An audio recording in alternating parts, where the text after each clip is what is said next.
سلامتی ہے ان آنکھوں پہ جو ہدایت پہ نظریں جمائے بیٹھی ہیں، ان کانوں پہ جو ذکر خیر کے منتظر رہتے ہیں، اور ان قدموں پہ جو ہدایت کی راہ پہ گامزن ہیں۔ جی السلام علیکم۔ جس طرح بائبل کے اندر یہ بات موجود ہے کہ یہ مسجد اقصیٰ اور اس کا ارد گرد کا سارا علاقہ بنی اسرائیل اور یہودیوں کے نام کر دیا گیا ہے، اسی طرح عمار خان ناصر صاحب کا ایک مضمون تھا، اس کے اندر وہ یہ بات بڑے شد و مد سے بیان کرتے ہیں کہ مسجد اقصیٰ اور اس کے ارد گرد والے علاقے پر یہودیوں کے حق تولیت کی منسوخیت کی کوئی دلیل قرآن و سنت میں موجود نہیں۔ لیکن غامدی صاحب نے سورہ بنی اسرائیل کی تفسیر میں اور اپنی 23 اعتراضات کی سیریز میں اس بات کو بیان کیا تھا، اور اس سورہ بنی اسرائیل سے یہ استنباط کیا تھا کہ حق تولیت منسوخ ہو چکا ہے ان کا اور وہ مسلمانوں کی طرف منتقل ہو گیا۔ اس تضاد کو ہم کس طرح حل کرتے ہیں، اور یہ اس میں کوئی صریح نص موجود ہے؟ شکریہ۔ سوال میں دو چیزیں خلط ملط ہو گئیں۔ ایک بنی اسرائیل کی وہ حیثیت ہے جس کے تحت فلسطین کی سرزمین ان کے لیے لکھ دی گئی تھی۔ میں نے یہ بتایا ہے کہ الارض المقدسہ کی تعبیر قرآن مجید میں ان علاقوں کے لیے اختیار کی گئی ہے جو اللہ نے اپنے لیے خاص کر لیے۔ سیدنا ابراہیم کو جب امامت کے منصب پر فائز کیا گیا تو اس کے ساتھ ہی دو علاقے بھی اللہ تعالیٰ نے منتخب فرما کے ان کو مقدس قرار دے دیا۔ ایک فلسطین کا علاقہ، اس زمانے میں یہ کنعان کہلاتا تھا، دوسرے جزیرہ نما عرب۔ فلسطین کے علاقے کو بنی اسرائیل کے لیے خاص کیا گیا اور ان سے کہا گیا کہ وہ وہاں جائیں، اس علاقے کو خالی کرا لیں، وہاں ان کی حکومت قائم ہوگی، اور اس علاقے میں پھر ان سے تقاضا کیا گیا کہ وہ توحید کا مرکز بنائیں، اللہ کا معبد تعمیر کریں۔ یہ معبد ہے جس کی تولیت زیر بحث ہے۔ تولیت معبد کی بالکل ایسے ہی ہے جیسے کہ حرم کی تولیت ہے۔ فلسطین کے علاقے سے متعلق اللہ تعالیٰ کا فیصلہ بنی اسرائیل کے اس منصب کی رعایت سے تھا جس پر وہ فائز کیے گئے تھے۔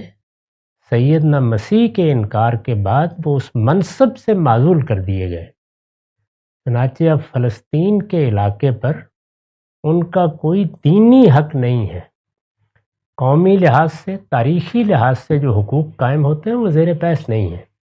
جس طرح سے ہم یہ کہتے ہیں کہ جزیرہ نما عرب بنی اسماعیل کے لیے خاص ہے، وہاں صرف دین کے ماننے والے ہی آباد ہو سکتے ہیں، اس کے بارے میں یہ قانون ہے کہ لا یجتمع فیہ دینان۔ یہی قانون فلسطین کے بارے میں بھی تھا، اس کا معاملہ ختم ہو گیا۔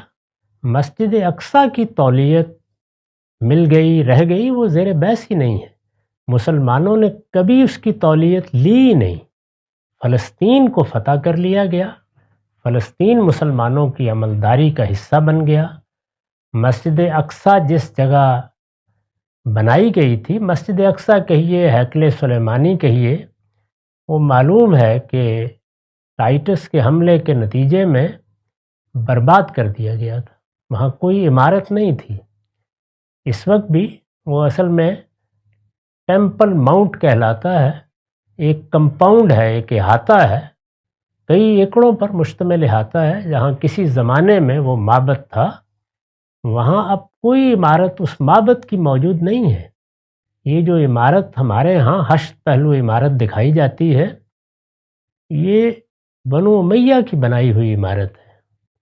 عبد الملک بن مروان کے زمانے میں یہ عمارت بنائی گئی، اور یہ بھی مسجد نہیں ہے، یہ چٹان پر ایک طریقے سے قبہ بنا دیا گیا ہے، اس کو قبۃ الصخرہ کہا جاتا ہے، یہ مسجد نہیں ہے۔ وہاں کوئی مسجد اس وقت موجود نہیں، یعنی اصل جگہ پر کوئی مسجد نہیں ہے۔ ایک دیوار باقی ہے ہیکل کی، جس کے پاس یہود کھڑے ہو کے عبادت کر لیتے ہیں، ان کو کبھی اس سے روکا نہیں گیا۔ اس علاقے میں خود سیدنا عمر نے فتح کرنے کے بعد یہ نہیں کہا کہ ہم مسجد تعمیر کریں گے اور یہ ہماری تولیت میں رہے گی، اس طرح کا کوئی فیصلہ نہیں کیا۔ انہوں نے باہر جا کر نماز پڑھی ہے۔ جو مسجد بنائی گئی ہے وہ اصل میں اس کمپاؤنڈ کے بالکل جنوبی کونے میں بنائی گئی ہے، اور وہ مسجد عمر کہلاتی ہے، وہ مسجد اقصیٰ نہیں ہے۔ تو اس وجہ سے اس غلط فہمی کو دور کر لیجئے. جو بات بتائی جا رہی ہے وہ یہ ہے کہ مسجد کی تولیق زیر بحث نہیں، وہ مسلمانوں نے کبھی نہیں لی، نہ اللہ تعالیٰ نے مسجد کی تولیت سے کبھی یہود کو محروم کیا. اس طرح کی کوئی چیز کسی نص میں بیان نہیں ہوئی. فلسطین کی خصوصی حیثیت ختم ہو گئی.